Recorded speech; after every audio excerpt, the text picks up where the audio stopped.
So you might have seen people giving out specific exercises, claiming that they're the best way to overcome back pain.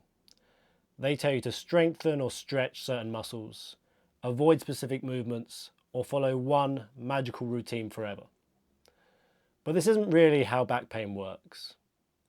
It rarely improves because you find the perfect exercise. It improves when the fundamentals behind the exercise are right. So I'm not going to give you exercises. I'm going to give you the fundamentals of exercise for back pain.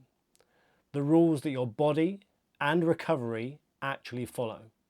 So you can stop fearing movement and start rebuilding trust in your body.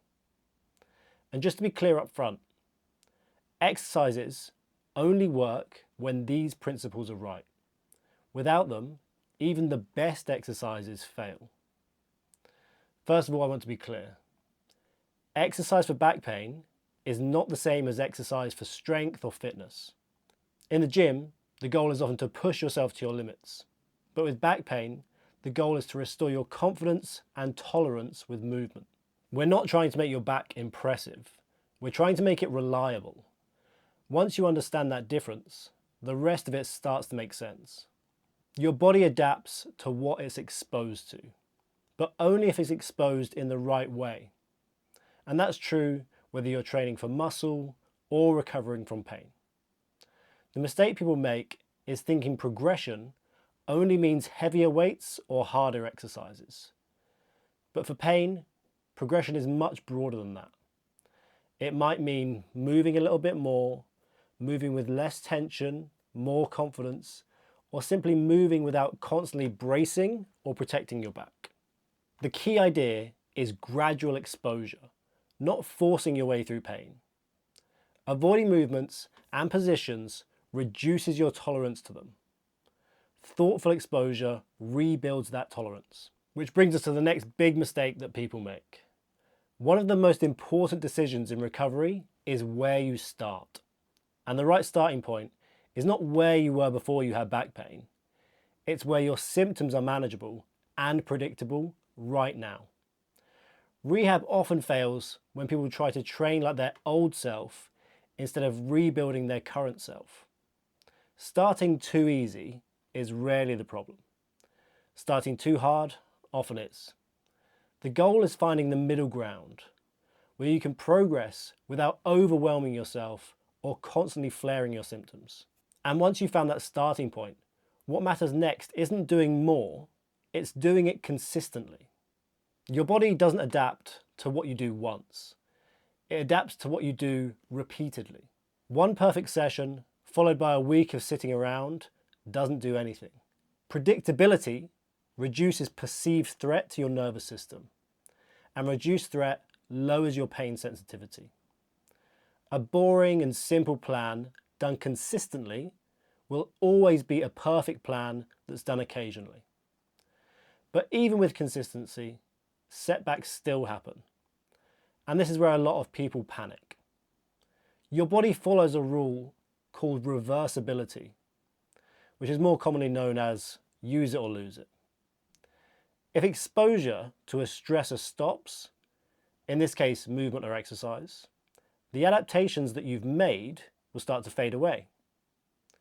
Just like someone who runs regularly would lose their fitness if they stopped training for a year, a flare-up doesn't erase your progress.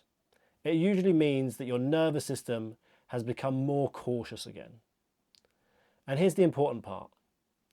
Capacity often returns faster the second time round, especially when your fear is lower and your confidence is higher.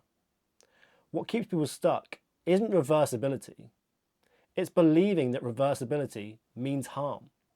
That belief feeds unrealistic expectations. This is where a lot of people quietly get derailed. People expect recovery to be fast and linear, and it almost never is. Back pain usually improves in trends, not in straight lines. Good weeks, bad days, and flare-ups that settle quicker than before. That's not failure, it's adaptation happening. Understanding this makes it much easier to use your rest properly, instead of fearing it. Because rest isn't bad, but neither is movement. The goal isn't to push through everything or protect yourself at all costs. It's strategic rest and movement. Rest should support your movement, not replace it. Temporarily reducing the amount you're doing during a flare-up isn't regression, it's an intelligent adjustment. And getting good sleep and proper recovery matters. Because when you're exhausted, you become more sensitive to pain, which is why the rhythm of what you do matters more than how much you do. Many people get stuck in a cycle of doing too much, flaring up, and then doing nothing. This is what we call the boom-bust cycle. Peaks and crashes keep your nervous system sensitive and reinforce your pain. And a steady rhythm rebuilds trust in your body. Your back prefers small, consistent work over occasional killer sessions. And that rhythm doesn't just come from exercise. Your back isn't separate from the rest of you. Poor sleep lowers pain tolerance. Chronic stress increases sensitivity. And hardly moving reduces confidence everywhere.